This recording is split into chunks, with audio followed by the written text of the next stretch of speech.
look here. I'm here with Al York Sports. Learned a lot about sports betting from this man over the years. And now, I'm gonna get a little bit more personal. I wanna find out this man's favorite food, places he's traveled, crazy fucking stories.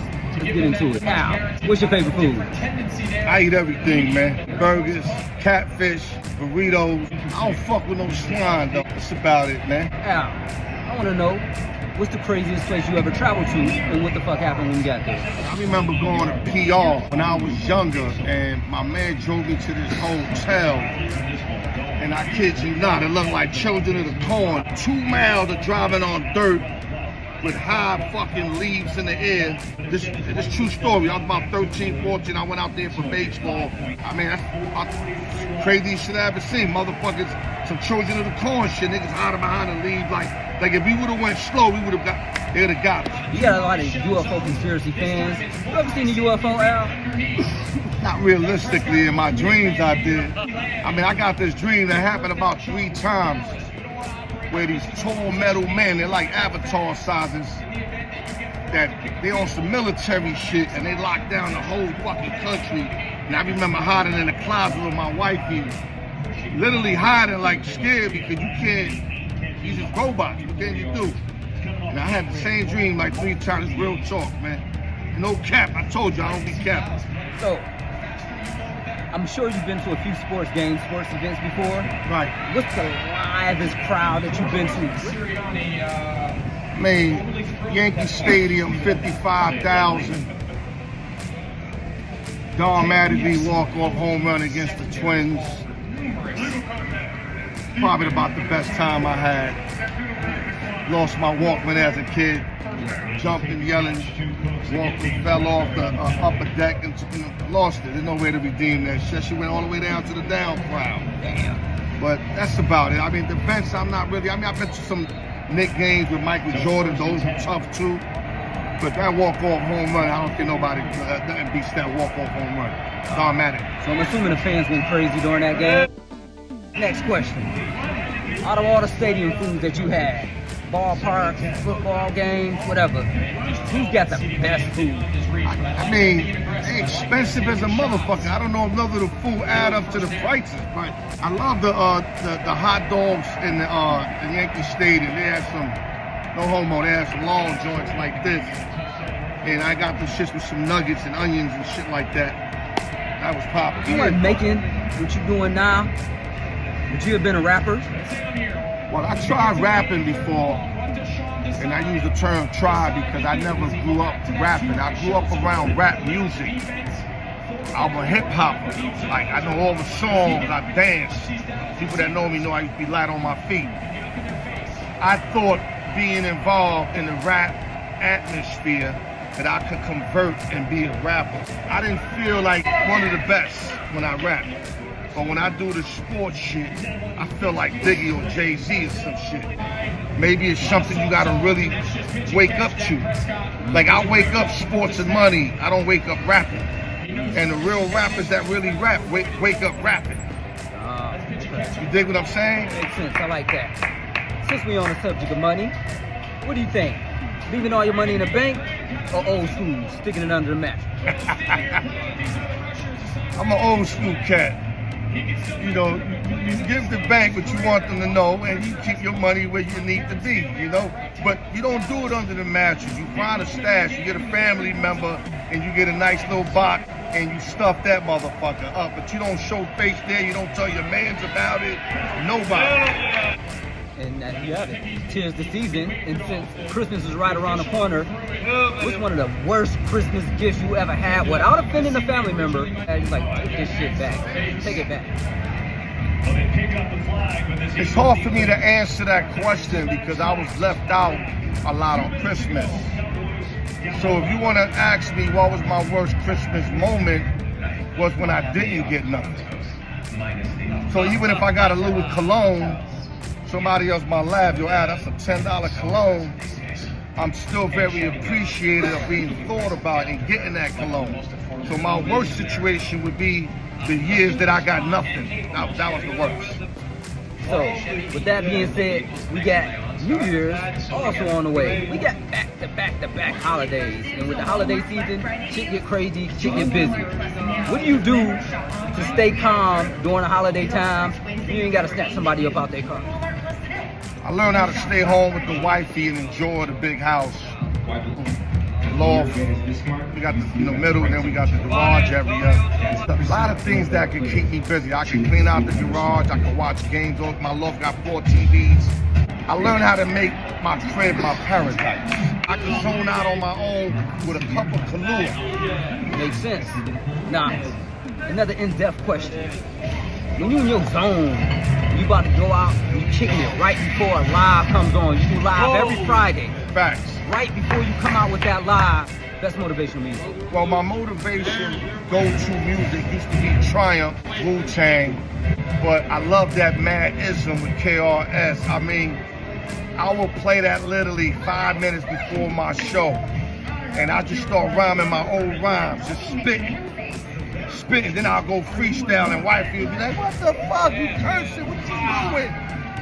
I said, "I got this, baby. You don't know I'm about to give these motherfuckers this work."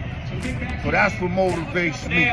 Put Mad-ism, no liquor, I drink after the show, and I just freestyle, and then when I get to the show, that's the easy one.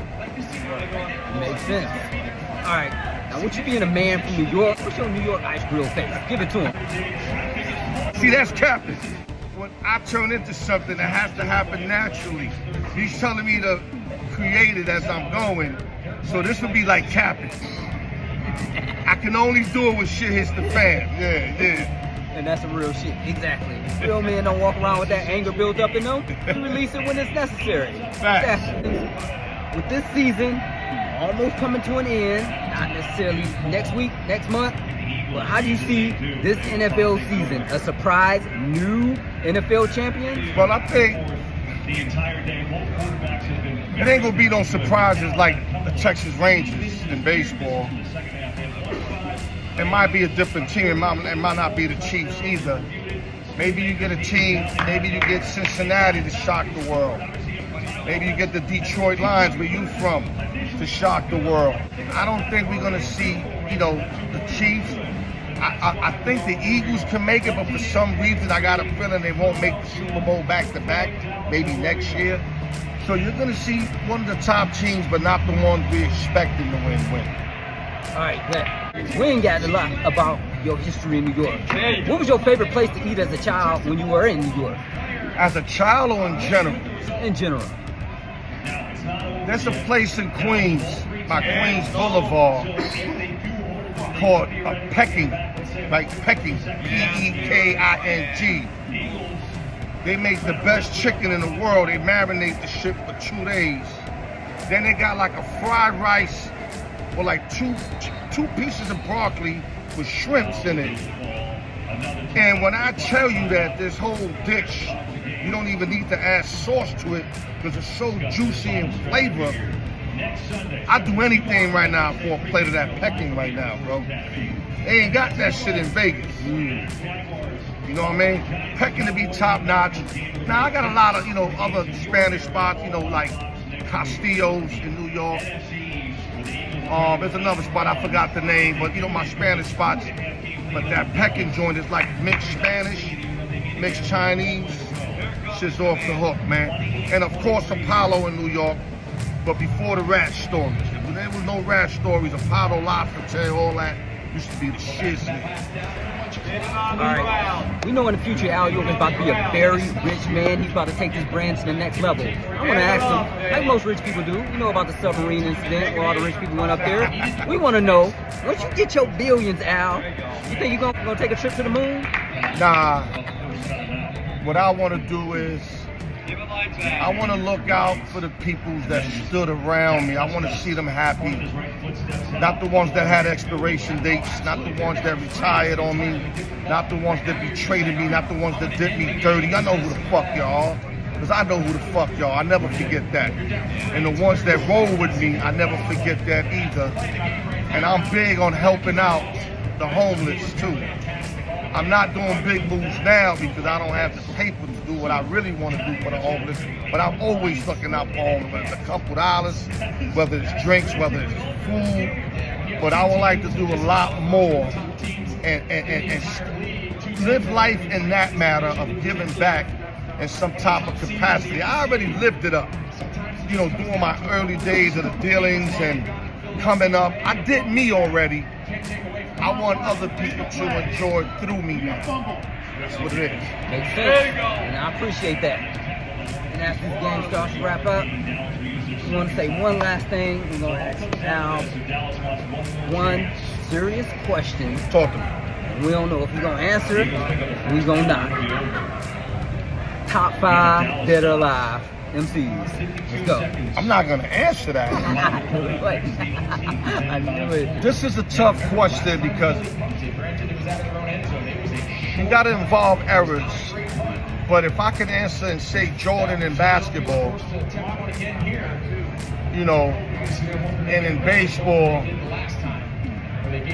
Barry Bonds, if he wasn't on steroids, I'll have to probably go Griffey, you know, Willie Mays, whatever. My best rapper growing up was Rakim. I gotta have Rakim in my top 5. But you got KRS-One right there with him. You got Daddy Kane right there with him. Kool G Rap. You got Kool G Rap right there with him. So it's tough to leave all these people out. So what I'm gonna do, I'm gonna just say Rakim to represent that whole little team. Even Bismarck. I'm big on Bismarcky. You know, people sleep on Bismarck. Bismarck made the party. Bismarck made it pop. It don't matter about lyrically like KRS-One, even though KRS is gone. But Bismarck was a party moving muscle. Bismarck and Old Dirty are very similar too, by the way. But let me go back to your question. I gotta put Biggie there. For Biggie, I felt Biggie was one of the best at one time. But I'm not gonna lie, the older I'm getting, his music is starting to fade me. Unlike Tupac, who's another one I got, whose music is more growing on me. It's crazy how I'm loving the shit out of Pac shit, and I'm fading Biggie, man. It's fucking, it may be because I went to the West Coast, but I'm telling you, I feel it Tupac shit to death. That's 3. You gotta throw Jay-Z in there. Jay-Z ain't on my top 5, but I'm not dumb enough to know, you know, I know he is. I know the world got him top 5. And I'm not gonna be naive about that. So, you know, Jay-Z is Jay-Z. A billionaire out of Brooklyn. 1 out of a billionaire could do that. You gotta throw Jay-Z in there. And I'm gonna leave a lot of people out. Listen, there's gonna be a lot of people out. Like, I got guys that I love growing up. I used to love Meth. I used to love Redman. Scarface I used to love. But if I gotta pick one more, I'ma have to go with Nas, man. Nas, 2-3 albums, slash DMX. I can't forget X, man. No way in the fucking world I'ma forget X, man. And that's it right there. So I got 4 with 2 halves. That's 5. Okay. That's how you can do a topping on pizza. I got 2 toppings, but it's technically 4 on there. It's side by side. That's how you do it. Absolutely. So we learned a lot about Al today. This man knows his sports. He knows his fucking food. He knows New York, and he knows his hip hop. And all around, good guy. Good heart, helps the people in need, and we fucking love that. And that's what we're here for. Al York Sports, in studios. Studio M Studios, my man Sam the Man. And I call him out on my show, this is it. Sam the Man, baby, M Studios. Y'all know what it is. Keep your head up, no capping. Al York Sports, the raw truth. Love y'all, man.